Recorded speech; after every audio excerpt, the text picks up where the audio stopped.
Hello' friends, এতিয়া সন্ধিয়াৰ 6টা বাজিছে আৰু আমি এঠাইত যাবলৈ ওলাইছোঁ। মোৰ হাজবেণ্ডৰ ফ্ৰেণ্ডৰ ঘৰত যাবলৈ ওলাইছোঁ। প্ৰিপাৰেশ্যন চলি আছে আৰু হাজবেণ্ডহঁত বজাৰ কৰিবলৈ গৈছে। মই আৰু হাজবেণ্ড যাম আৰু মোৰ লগৰ আৰু এটা ফেমিলি যাব। আমি এনেকৈ 4জন যাম। একচুৱেলি খানাটো খোৱাৰ উদ্দেশ্য এটাই, মোৰ হাজবেণ্ডৰ ফ্ৰেণ্ডজনৰ ৱাইফ 8 মান্থ প্ৰেগনেণ্ট হয়। এনেকৈ সুবিধা পোৱা নাযায় একেলগ হ'বলৈ, কাৰণ সকলোৰে অফিচ থাকে, এনেকৈ ব্যস্ততাৰ মাজত থকা যায়। চ' আজি হঠাৎ প্লেনটো হৈ গ'ল, ৰাতিৰ সাজ খাম বুলি এনেকৈ প্লেন হৈছে। চ' আশা কৰিছোঁ আপোনালোকক মোৰ এই ভিডিঅ'টো চাব। মই আপোনালোকক এই ব্লগটো শ্বেয়াৰ কৰিম বুলি ভাবিছোঁ আজি। তেনেহ'লে লগ পাই আছোঁ, আমি ৰেডি হৈ লওঁ।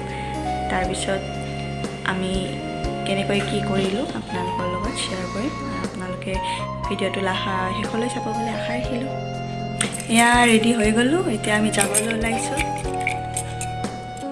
আৰু এয়া আমি য'ত থাকোঁ তাৰে এটা ভিউ আপোনালোকৰ লগত শ্বেয়াৰ কৰিলোঁ আৰু আমাৰ যাত্ৰা আৰম্ভ কৰিলোঁ। আৰু এয়া অকণমান সময় এনেকৈ ৰ'লোঁ, হাজবেণ্ডে কিবা অকণমান বজাৰ কৰিব গৈছে। তাৰপিছত আৰু আমি যাত্ৰা আৰম্ভ কৰিম। কিছু সময় এনেকৈ গৈ অৱশেষত আমি আহি পালোঁ, ফ্ৰেণ্ডজনৰ ঘৰ আহি পাই গ'লোঁ।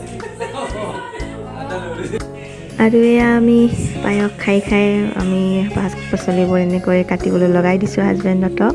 এনেকৈ আমি কথাৰ মাজেৰে এনেকৈ সকলোবোৰ আমি যোগাৰ কৰি ল'লোঁ। আৰু আজি আমি যাৰ কাৰণে আহিছিলোঁ, এয়া জিন্তি আশীৰ্বাদ কৰিব যাতে তাইৰ অহা দিনবোৰ সুখৰ হওক। এতিয়া বহুত আশীৰ্বাদৰ প্ৰয়োজন আপোনালোকৰ। তাৰপাছত এতিয়া এনেকৈ পাকঘৰত আহিলোঁ মই, আৰু এতিয়া মাছ ভাজিবলৈ লৈছোঁ। আৰু এয়া মোৰ মৰমৰ ফ্ৰেণ্ড ৰিজু, আৰু ৰিজুৰ হাজবেণ্ডে এনেকৈ মাছ ভজাত হেল্প কৰি দি আছে। ক'বলৈ আহিছে মাছৰ আঞ্জাখনত তেখেতৰ অকণমান টাচ দিবলৈ বিচাৰিছে বোলে। এনেকৈ আমি জমাই খানাবোৰ ৰান্ধি আছোঁ। এয়া মই কেৰাহীত লোকেল মুৰ্গীৰ মাংসখিনি ভাজিবলৈ দিছোঁ। সকলোখিনি দেখাবলৈ মই পৰা নাই, যিখিনি পাৰোঁ মই চেষ্টা কৰিছোঁ। আৰু তাৰপিছতে এয়া আমাৰ মাংস ভাজিৰ পাৰ্টি চলি আছে। সকলোৱে আমি টেষ্ট কৰি আছোঁ কেনেকুৱা হৈছে।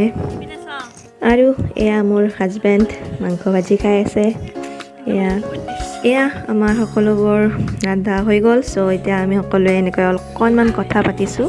তাৰপিছতে আমি খোৱা আৰম্ভ কৰি দিলোঁ, যিহেতু 11:30 বাজি গৈছে। চ' আমি সকলোৱে ঘৰে যাব লাগিব। চ' আমি খোৱা আৰম্ভ কৰিছোঁ।